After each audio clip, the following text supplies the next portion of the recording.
Et salut tout le monde, bienvenue sur l'Iconé. Aujourd'hui, on se retrouve pour débriefer le match qui s'est déroulé vendredi 21 h face à Lorient et qui s'est soldé par une quatrième défaite d'affilée pour les Auxerrois. On va débriefer ça dès maintenant. Alors, la compo, rien d'important à souligner, plutôt une équipe type. Voilà, avec la défense habituelle, devant Perrin au trade, Saki, Hein, Touré en 6 et Nyang conforté en 9. Alors là, la première mi-temps se crée une petite occasion avec un centre de Mensah sur retraite qui reprend de voler, mais pas assez puissant pour tromper Mvogo. Dans le quart d'heure de jeu, on a Lefebvre qui trouve Ponceau, qui va à son tour trouver Ouattara étrangement sous au marquage. Du coup, bah, voilà, il permet d'ouvrir le score pour Lorient. Juste après, on a un contact entre Costil et Mofi, lance en profondeur. Voilà, l'arbitre ne siffle pas penalty, c'était contrôlé par la VAR. À la 23e, on a un corner repris de la tête par Saki, un peu ce qui nous a fait que face à Saint-Etienne, la tête un peu lointaine qui met pleine puissance. Bon, là malheureusement, ça n'a pas trouvé les filets. Et ensuite, c'est repoussé, jolie frappe et c'est pas cadré. À la 26e, un 1-2 entre Saki et Heinz, ça revient sur Saki qui frappe, il cadre, mais malheureusement pas assez fort pour tromper Mbogo. Et 10 minutes après, les Merlus qui doublent le score avec un centre de Le Goff, une remise de la tête de Talbi, lâché au marquage par Touré. Et voilà, il trouve Mofi qui bat Joubal au duel et double score. Et à la 42e, juste avant la première mi-temps, bon bah, coup de massue pour la GIA, Pousso trouve le fake, sert Mofi et patatras. Enfin non, même pas, j'ai une connerie, excusez-moi. Mofi frappe, Costil la repousse, mais voilà, il la repousse malheureusement sur le fait en Renard va mettre ce troisième but, même si on a eu un petit doute parce qu'il y a eu il y a eu la VAR qui est intervenue mais bon, la VAR a validé le troisième but. Et bah, du coup, on s'en prend trois en une mi-temps. Bon, il me semble, je me demande si face à Rennes c'était pas pareil, mais c'est dingue qu'on arrive quand même. En plus, le pire, c'est qu'on se crée des occasions. Mais je sais pas, on prend un but, deux, trois, on est une défense en carton, le milieu de terrain c'était du gruyère, enfin bref. La seconde période, on reprend bien puisque c'est une récupération d'Autrette au milieu de terrain qui frappe, mal repoussé par Mvongo, Aylan Renard qui met le but. Bon, encore une fois, la VAR a dû intervenir pour vérifier le but et ça se joue vraiment à pas grand chose, hein, merde, je crois que c'est le but de Lefebvre, voilà, c'est très serré. Bon, après que les buts soient validés, et que ce soit d'un côté ou de l'autre, pardon, il n'y a aucun scandale à faire là-dessus. Ensuite, il se passera malheureusement plus rien, si ce n'est à la 70e, un sauvetage de Joubal sur sa ligne. Si à la 75e, c'est Dacosta qui était entré à l'heure de jeu, qui fait une belle ouverture sur Sina, mais il peut reprendre de volée et il loupe complètement le ballon. Et Sinayoko remet ça en se foirant bien comme il faut. À la toute fin, là, il y a un petit cafouillage dans la surface, ça revient sur lui et je sais pas comment il fait pour la rater, honnêtement. Alors en soi, ça aurait rien changé, mais si ce n'est que ça aurait pu le mettre en confiance et que voilà, 3-2, ça faisait moins mal à la gueule que 3-1. Malheureusement, on restera sur ce score-là. La conclusion de ce match-là, les enseignements qu'on peut en tirer, alors déjà des enseignements positifs, il n'y en a pas énormément. Quatrième défaite d'affilée. Alors après, on peut relativiser en disant oui, il y a eu Lyon, Rennes, Marseille et Rennes. Euh, on aurait pu au moins grappiller, je pense, 2 points, ça aurait pas été vilain. Et comme je l'ai dit, le match à Rennes, on n'a pas le droit de baisser les bras. Enfin bref, on va pas revenir sur le match de Rennes. Euh, et finalement, en Bretagne, on joue 2 fois contre les Bretons et sur les deux matchs, on prend 9 buts. Pas vraiment rassurant avant d'affronter Brest après la trêve internationale. Mais bon.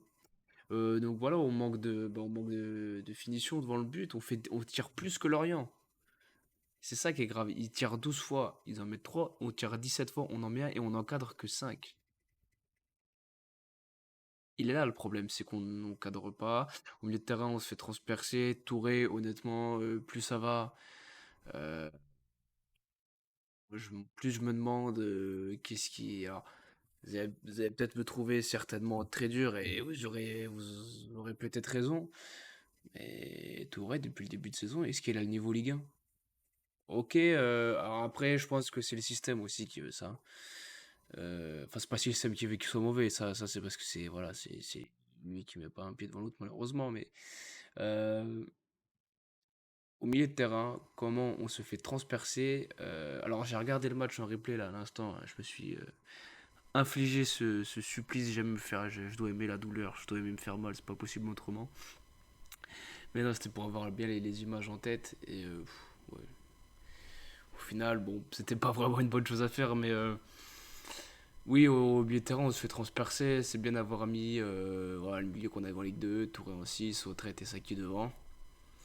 Sur le papier, je trouvais ça intéressant, mais en face une équipe de Ligue 1, on s'est fait péter le fiac. Voilà.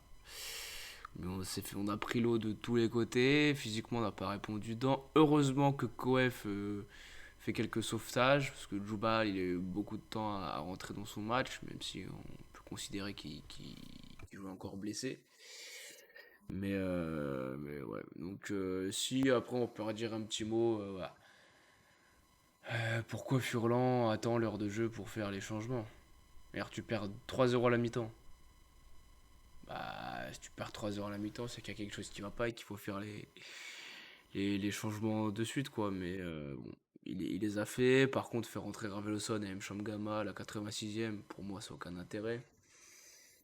Donc on va passer aux notes. Alors il n'y a aucune bonne note, si ce n'est Coef et Dacosta que j'ai eu envie de sortir du lot. Mon Costil, bon, ouais, je pense, je dis pas qu'il aurait pu arrêter les 3 buts, mais je pense qu'il aurait peut-être pu faire un poil mieux sur quelques-uns des 3 buts. Mensa, ça a été très compliqué, même si encore une fois j'ai bien aimé son match, je l'ai trouvé très compliqué dans le. Mais là, il a beaucoup souffert, hein, comme Joly. Voilà, Ouattara et Diarra leur ont donné du fil à retordre.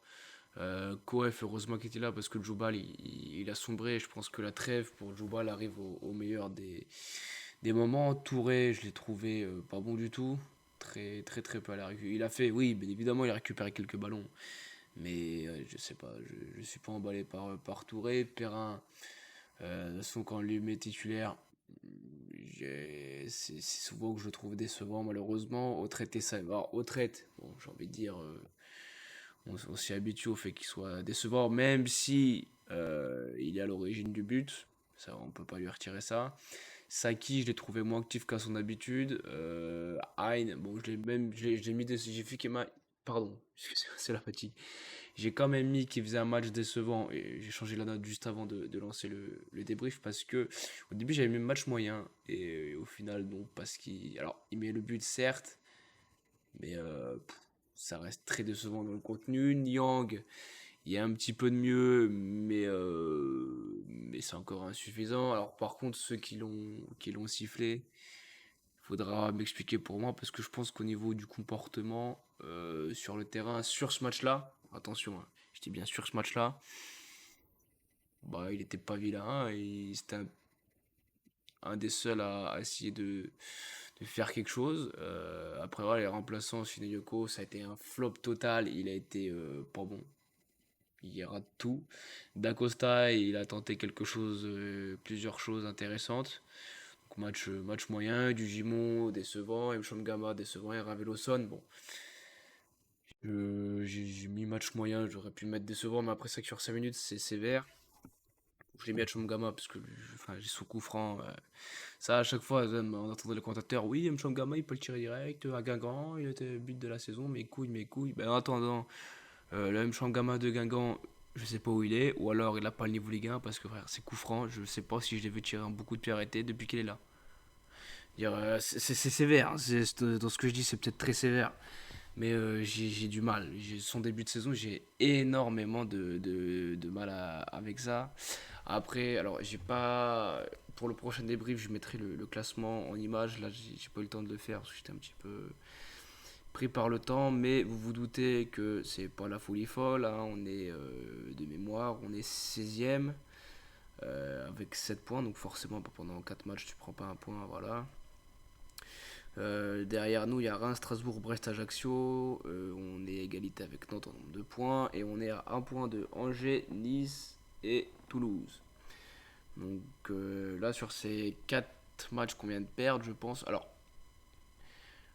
qu'on perde face à Lorient, je suis pas étonné. Étant donné la qualité de jeu que produit Lorient, je ne suis pas. euh, Honnêtement, moi, je voulais un nul au minimum. Bon, malheureusement, on n'y a pas eu le droit.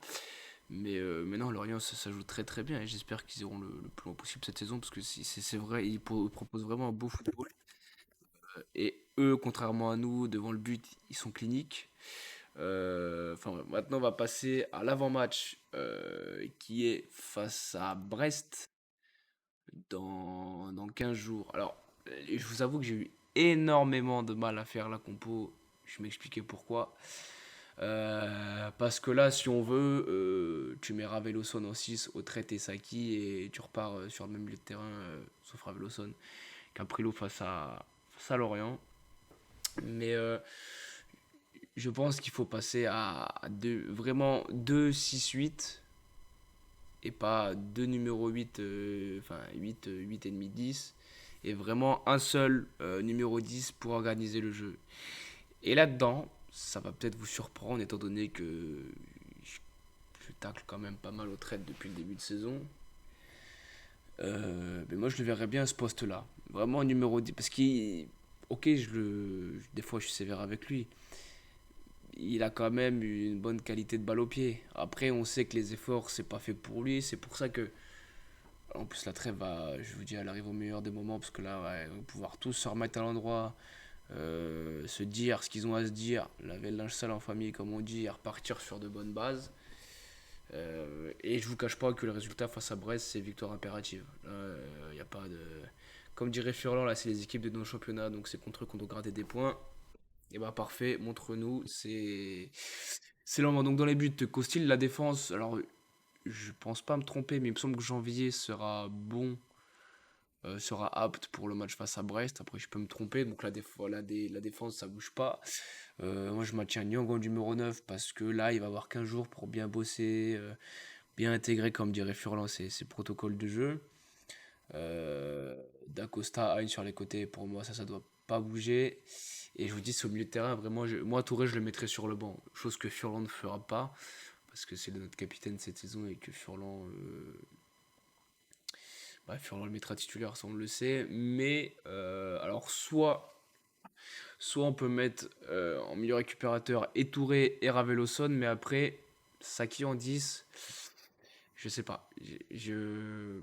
Pourquoi pas après tu peux mettre Ain en 10 et Sinueko à droite et puis après en fait c'est pas vraiment le système qui pose problème en soi parce qu'après c'est l'animation parce qu'en soi le système comme j'ai montré là sur le papier c'est un 4-2-3-1 mais en fonction de face à quelle équipe tu joues en fonction de plein de choses comme dirait Furlan c'est multifactoriel et bah ton animation elle se modifie. Voilà, là par exemple, c'est de la fiction, hein, mais bah, mettons on va attaquer face à Brest en phase offensive. Voilà, Raveloson en retrait, oui en retrait, au traite, voilà, vraiment 10-10-10 et Saki qui fait l'ascenseur entre les deux, quoi, qui vient faire les transmissions et après vraiment voilà là où si on perd le ballon et c'est là que c'est très important et c'est là où ça n'a pas été fait à Lorient et c'est peut-être pour ça aussi qu'on a pris l'eau c'est parce qu'on n'avait pas de retraite et Zaki qui venait faire des retours pour venir compenser ça.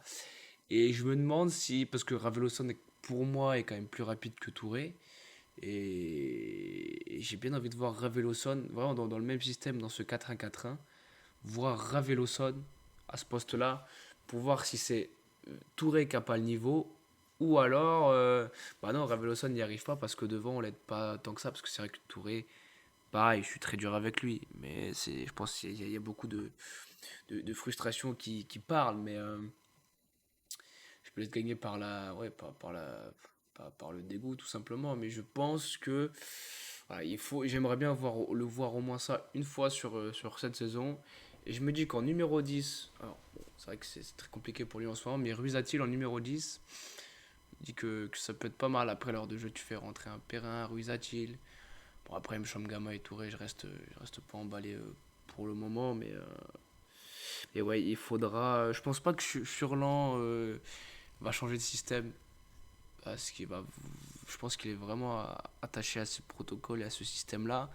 Après, s'il garde ce système-là, c'est mieux gérer les transitions offensives et défensives. Parce que quand une équipe comme Lorient, quand ça part en compte sur les côtés, bah derrière on est en position fétale et on pleure comme des merdes parce qu'on se fait ouvrir de tous les côtés. Donc forcément, c'est pas évident. Après, comme j'ai dit, voilà, faut relativiser. On a affronté Lyon, Marseille, Rennes et même Lorient. Forcément, dans la liste, ça peut faire un peu tâche, mais au vu du jeu qu'ils proposent, bah, pour moi, c'est mieux que Rennes. D'ailleurs, Lorient a battu Rennes. C'est mieux que Lyon. Et après, Marseille, je sais pas, parce que Marseille, ça joue très très bien aussi, même si là, ils ont calé à Rennes. Mais voilà, après, là, les matchs qui arrivent, notamment Brest, à domicile. Et là, ce qui va être très important, parce que bon, déjà, face à Lorient, on était un peu moins nombreux. On était à peine 15 000. On dirait 15 000, c'est pas si mal. Moi, ce que j'ai peur, c'est suite avec le nombre de défaites qu'on s'est pris dans la gueule, qu'il y ait beaucoup moins de supporters qui viennent au stade. Et ce serait regrettable parce que là, je pense qu'honnêtement, euh, moi, je vous le dis, alors autant face à Lorient, j'étais pas confiant, mais face à Brest, je me dis la trêve va permettre à tout le monde de se remettre un peu, voilà, de se remettre en question, de se remettre la tête à l'endroit, de repartir du bon pied. Et je me dis, dans un stade à Deschamps bouillant, parce que même là, le compte rendu à la télé, franchement, on s'est quand même plutôt bien défendu. Après, il y a un truc que j'ai pas compris, c'est les sifflets sur Nyang. Après qu'on siffle les joueurs dans leur ensemble parce qu'ils ont pas fait un bon match, ça passe encore. Mais Nyang, je comprends pas les sifflets, quoi. Je sais pas. Peut-être parce qu'il arrive avec une étiquette de mec qui aime bien sortir la nuit et voilà. Et après, c'est vrai quoi, il a pas encore marqué, mais bon, il vient seulement d'arriver, il était hors de forme, tout ça, machin, faut qu'il se remette dans le bain, comme Denis. Et blague de merde. Mais du coup, non, plus sérieusement, j'espère que. De toute façon, c'est pas même pas, j'espère, il faut 3 points impératifs face à Brest, parce que si on va pas les choper, c'est compliqué. Et je vous dis, la trêve, alors même si ça fait chier, parce que pendant 14 jours, on va pas avoir de match de la GIA, je me dis, je préfère avoir une pause, même nous en tant que supporters, voilà, un peu penser à autre chose parce que c'est vrai que dernièrement on n'a pas été gâtés et repartir nous aussi du bon pied face à Brest. J'espère qu'on. Alors, guichet fermé, ça m'étonnerait. Le match est dimanche 15 h. Mais voilà, qu'on soit 16 000, 17 000. Voilà. Je- En tout cas, j'aimerais vraiment qu'on soit pas en dessous de 14 000. Et voilà, j'ai fait un débrief un peu plus court que d'habitude parce que je vous le cache pas, je suis beaucoup fatigué. Voilà, j'ai chopé le Covid il y a pas longtemps et bon là ça y est, c'est passé, je suis plus contagieux ni rien, mais apparemment ça tire un peu sur la corde. Du coup voilà, je vais m'arrêter là.